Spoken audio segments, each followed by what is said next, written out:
Ticket అయితే book అయిపోయింది. ఇండియాకి వస్తున్న దగ్గరలో వచ్చేదానికి ఇంకొక నెల రోజులైతే ఉన్నది. అదే 6వ నెలలో తీసుకున్న టికెట్ ని కరెక్ట్ గా గెట్ చేసిన వాళ్ళకి నా నుంచి చిన్న గిఫ్ట్ అయితే ఉంటది. వీడియో అయితే సరిగ్గా చూడండి. చిన్న హింట్ కూడా ఇస్తున్నా. 1 నుంచి 10వ తేదీ లోపల కరెక్ట్ గా గెస్ట్ చేసి కామెంట్ పెట్టిన వాళ్ళకి నేనైతే చిన్న గిఫ్ట్ ఇద్దాం అనుకుంటున్నా. దాంతో పాటు కొన్ని సామాన్లు కూడా కొందాం అని చెప్పి సిటీ సెంటర్ కి వచ్చిందా. పిల్లలు ఆడుకునే బొమ్మలు అయితే ఉన్నాయి, కార్లు, చిన్న చిన్న కార్లు వచ్చి ఇవన్నీ ఆడవాళ్ళు వేసుకునేటి డైవర్లు అయ్యి మన వాళ్ళు మగవాళ్ళు వేసుకోరులే, చిన్నపిల్లలకి ఆడవాళ్ళకి అవన్నీ ఉంటాయి కదా. చూడండి రంగు పెన్సిళ్ళు, బుక్కులు చిన్న చిన్న పిల్లలకి ఎత్తుకోబోతారు కదా, చిన్నపిల్లలు ఉండే వాళ్ళకి. ఇట్లో ఒక ప్యాంటు కొన్నా చిన్నది, చాకులు కొన్నా. అంటే ఈ సెట్ వచ్చి 900 పిల్స్ అంటే మేలే కదా. నేనైతే కోవిడ్కి వచ్చానా లేదా అనేది నాకు కొంచెం డౌట్ కొడుతుంది. ఎందుకంటే నాకు కొన్ని చిన్న చిన్న పనులన్నీ పెండింగ్లో ఉన్నాయి. ఆ పనులన్నీ చూసుకోవాలి. ఇంకోటి ఏంటంటే నా పర్సనల్ వేరే టార్గెట్ పెట్టుకోండా, దాన్ని రీచ్ అవుతానా లేదా అనేది తెలియదు. కానీ ఇప్పుడైతే వెళ్ళిపోతున్నా, 3.5 సంవత్సరం దాటింది కాబట్టి.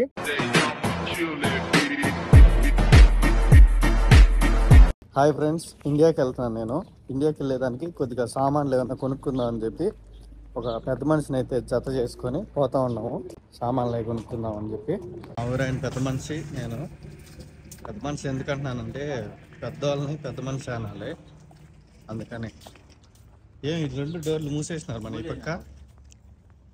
ఇది పెద్దది ఏరియా, ఈ జహరాలో కల్లా పెద్ద సూక్ ఇది, సిటీ సెంటర్ అని చెప్పి. ఇక్కడ అన్నీ దొరుకుతూ ఉంటాయి. అందుకే దీంట్లోకి వెళ్తున్నాం లోపలికి.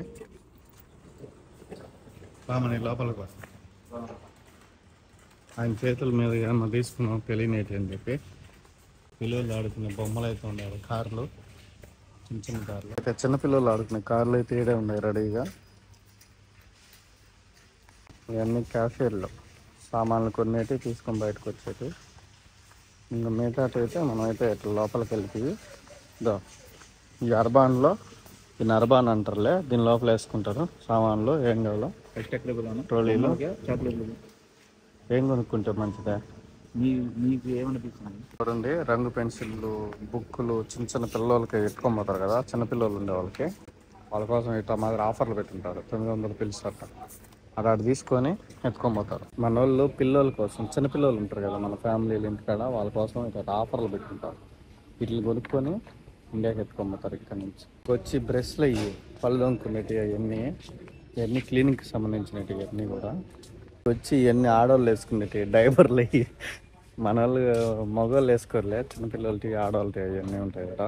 ఏమేమి కొన్నానంటే చూపించా చూడండి ఒకసారి. చాలా అయితే కొనేసిన, ఒక 10 దినాలు ఖర్చు అవుతుంది. ఇప్పుడు మొత్తం కొనాలంటే టైం లేదు, మళ్ళీ కొంటా. వీటిలో బ్రష్లు కొన్నా, ఈ ఆడపిల్లలు పెట్టుకునేటి బొమ్మలుగా ఇవి కొన్నా. వీటిలో ఒక ప్యాంటు కొన్నా చిన్నది, చాకులు కొన్నా. అంటే ఈ సెట్ వచ్చి 900 పిల్స్ అంటే మేలే కదా. కత్తెర, ఇంకా సేవింగ్ చేసుకోవడానికి ఇంకొక చిన్న లైట్ ఒకటి, తక్కువ రేట్లో ఛార్జింగ్ పెట్టుకోవచ్చు, డబుల్ లైట్ ఇది. ఇంకా ఇటాటి కొన్న, ఇంటికాడ పిల్లలు వేసుకుంటారు కదా జడబ్యాండ్లు ఇటాటివి. ఇంకపోతే బ్రష్లు కొన్నా పళ్ళు తోముకోవడానికి, సెట్టే డినారు. ఇవి వచ్చి బెలూన్స్, ఇవి కూడా సెట్టే డినారు. ఇంకొచ్చి ఈ మనం చెక్క వుడ్ కటింగ్ చేసుకోవడానికి కూరగాయలు, వెజిటేబుల్స్.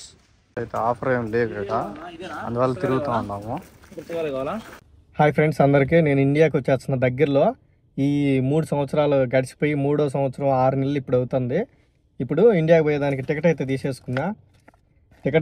ఇంకొక నెలలో వచ్చేస్తున్నా ఇండియాకి. మన వాళ్ళు కొంతమంది ఇంటికి పోతే నువ్వేం చేయలేవురా అది ఇది అంటున్నారు. చూద్దాం ఏం చేయలేకపోతాను, ఎట్టుంటుంది ఏందని చెప్పి.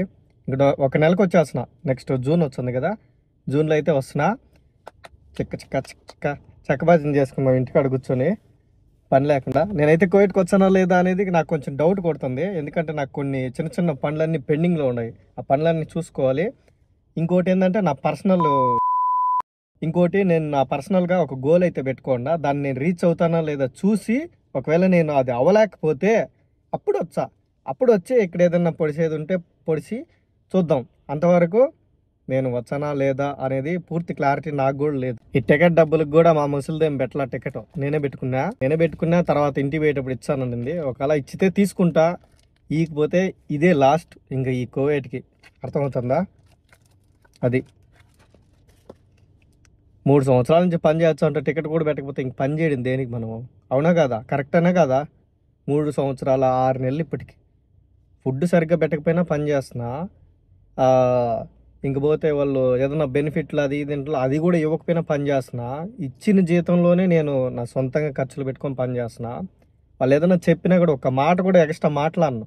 మీరు ఎందుకు ఇట్లా అంటున్నారు, ఇట్లా ఎందుకు చేస్తున్నారు, ఇట్టెందుకు చేస్తున్నారు నేను ఒక్క మాట కూడా అడగను.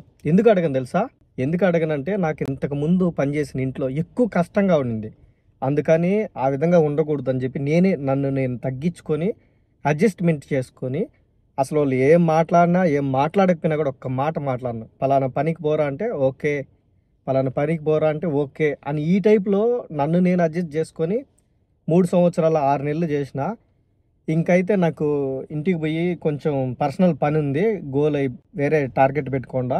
దాన్ని రీచ్ అవుతానా లేదా అనేది తెలియదు, కానీ ఇప్పుడైతే వెళ్ళిపోతున్నా. 3.5 సంవత్సరం దాటింది కాబట్టి వెళ్ళిపోయి అప్పుడు అది అవుతుందా లేదా చూసుకొని అది అవ్వకపోతే తర్వాత మళ్ళీ వచ్చేది.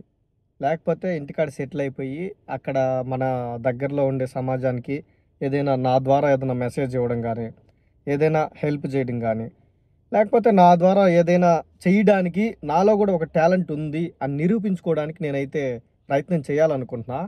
దీనికి ఎంత మాత్రం సపోర్ట్ ఇచ్చారా లేకపోతే సపోర్ట్ ఇవ్వరా అనేది నాకు తెలియదు, కానీ నా ప్రయత్నం అయితే చేస్తాను. నేను సక్సెస్ ఫెయిల్యూర్ అనేది నాకు అసలు లెక్కలేక రాదు. నేను కేవలం సక్సెస్నే చూసుకుంటే ఈ షార్ట్స్, ఈ ఈ చిన్న చిన్న వీడియోల్లో నేను ఎదగలేకపోవడానికి, నేను పడిపోతున్నానే అనే భయం, ఇట్లాంటివన్నీ నన్ను ఎప్పుడో వేధించేసిండు. అవన్నీ పట్టించుకోవట్లే నేను. కల్లి నేను వ్యూస్ కోసం చూసుకోవట్లే, సబ్స్క్రైబర్ల కోసం చూసుకోవట్లే. నేను ఏదో చేసుకుంటూ పోతానే ఉండా. నాకన్నా వెనకలు వచ్చిన వాళ్ళు కూడా ముందుకు వెళ్ళిపోయినారు, అయినా కూడా నేను పట్టించుకోవట్లే.